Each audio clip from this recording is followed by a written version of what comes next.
All right, today we're going to trace the incredible journey of American drama. We're going to look at how it went from basically being a follower, always a step behind, to becoming this world-class literary force that could stand on its own. And to really get a handle on where American drama started, you have to begin with this quote. It's from the playwright Robert Sherwood, and he called drama the caboose of literature. It's such a great image, right? Something that's always trailing behind, never leading the way. So what was he really getting at? Well, this caboose idea, it perfectly nails the state of early American theater. It means that drama was basically the last one to the party. Novels, poetry, they tackled the big, new, controversial ideas first. And only after those ideas were kind of safe and accepted by everyone else, well, then the theater would come along and put them on stage. It wasn't about challenging people, it was about confirming what they already believed.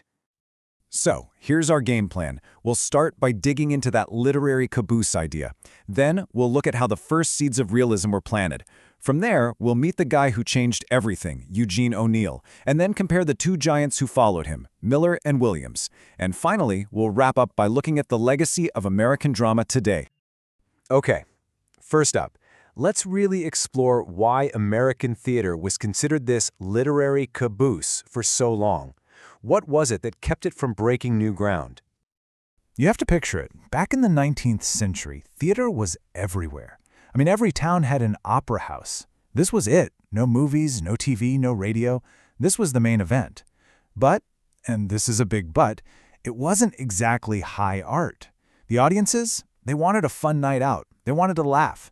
So they flocked to comedies, over-the-top melodramas with clear heroes and villains, and variety shows.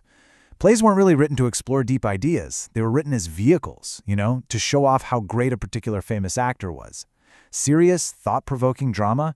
Yeah, that just wasn't selling tickets. But things were about to change big time. There were these two revolutions brewing just under the surface that were about to pave the way for something totally new.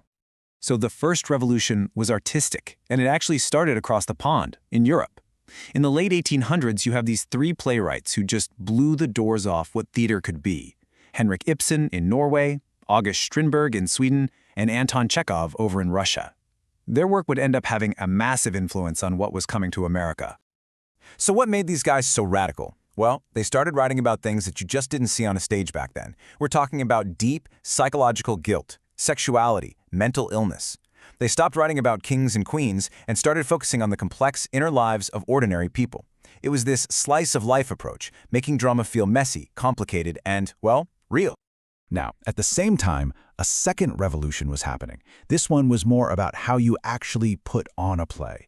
The old way was all about the star. The new way, which we call stage realism, shifted the focus to the director's overall vision. They started building these incredibly realistic sets to create what they called a fourth wall, the illusion that the audience was just peering into a real room. And instead of one star, you had ensemble acting, where every part mattered. It all felt so much more lifelike. And this brings us to the man who took all these new ideas and basically single-handedly created serious American drama. Let's talk about Eugene O'Neill. I mean, it is really hard to overstate his importance. When you talk about the great American playwrights, the conversation always starts with Eugene O'Neill. He is, without a doubt, the foundational figure. And the man was a writing machine. He wrote over 50 plays in his lifetime. Think about that. He was constantly experimenting, constantly pushing the boundaries of what a play could be, completely dedicating his life to transforming the American stage. So how did he do it? Well, a few key things. First, he put real, everyday American speech on the stage. He wrote about characters on the fringes, sailors, drunks, prostitutes, people who were broken and trying to hold on to some shred of a dream. He dove headfirst into these incredibly deep, dark themes of disillusionment and despair. And he wasn't afraid to get weird with it, borrowing old techniques like soliloquies and masks to show us what was really going on inside his characters' heads. And the world absolutely took notice. In 1936, he won the Nobel Prize for Literature. This was a huge deal. It cemented not just his status, but the status of American drama itself on the world stage. And get this, he is still the only American playwright to have ever received that award. That's his legacy. So, O'Neill kicked the door wide open, and walking right through it were two absolute titans who would take American realism down two very different but equally powerful paths, Arthur Miller and Tennessee Williams. This table does a fantastic job of breaking down the difference between them. For Arthur Miller, everything was about society, how the world around us shapes us or breaks us. For Tennessee Williams, it was all about the soul, the private, internal, psychological battles. This led to Miller's muscular realism versus Williams's poetic realism. One is about our responsibility to each other, the other is about the complex landscape inside our own minds. Let's dig into Miller for a second. He's really the social conscience of the American stage. You can see the DNA of Ibsen all over his work. He's always asking, how do social and economic forces crush the individual? His writing is that muscular realism. It's plain, direct, powerful. Think of Willy Loman in Death of a Salesman. He isn't just a personal failure. He is a victim of the false promises of the American dream itself. It's a social tragedy. And then you have Tennessee Williams, who is the absolute flip side. He's not looking outward at society, he's looking inward at the fragile, delicate, often damaged souls of his characters.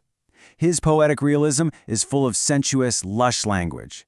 If Miller's plays are like solid wood, Williams's are like stained glass. He masterfully explored the psychological maze of characters like Blanche Dubois, these lost ladies, as they're often called, who are drowning in their own illusions and desires. So, where does all this leave us? We've gone from the caboose to the engine room. Let's talk about the legacy of this whole journey and what happens when yesterday's revolution becomes today's foundation. And this is where the story comes full circle, which is so cool. The realism that O'Neill, Miller, and Williams championed was itself a revolt against the silly, simplistic stuff that came before it. But art never stands still, so today, a lot of playwrights are actually pushing back against that pure realism. They're embracing things that are more theatrical, breaking that fourth wall, playing with time, using more abstract ideas. The cycle just keeps on turning. Which leaves us with this final question to chew on. Realism was the incredible revolution that took American drama from being the caboose and made it a locomotive, a real engine of culture. It gave American theater its unique voice.